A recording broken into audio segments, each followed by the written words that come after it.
Section 37, subsection 2 of the Specific Relief Act says that a perpetual injunction can only be granted by the decree made at the hearing and upon the merits of the suit.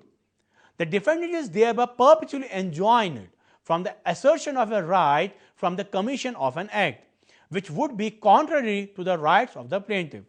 Section 38 of the Specific Relief Act further provides a circumstance where a perpetual injunction may be granted in favor of the plaintiff to prevent the breach of obligation existing in his favor.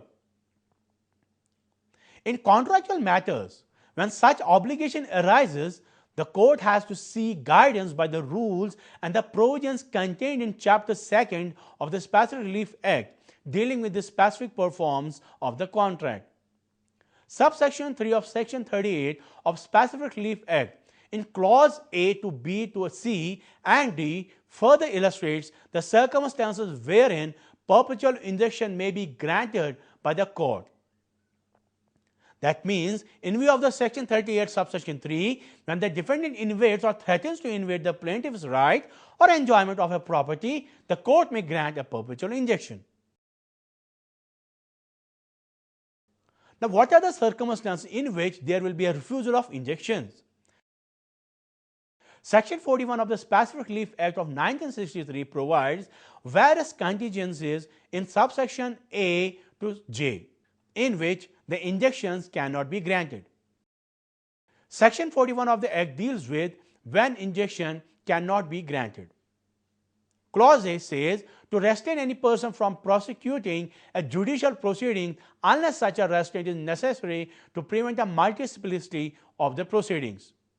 Then Clause B also says to restrain any person from instituting or prosecuting any proceeding in a court not subordinate to that from which the injunction is sought. Clause C says to restrain any person from applying to any legislative body. Clause D says to restrain any person from instituting or prosecuting any proceeding in criminal matter. Another clause is Clause E, to prevent a breach of a contract, the performance of which would not be specifically enforced.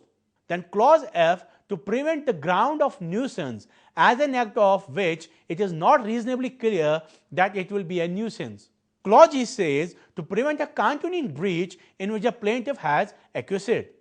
And then Clause H, when equally efficacious relief can certainly be obtained by any other mutual mode of proceedings except in case of breach of trust. Clause I, when the conduct of the plaintiff or his agent has been such as to disentitle him to the assistance to the court.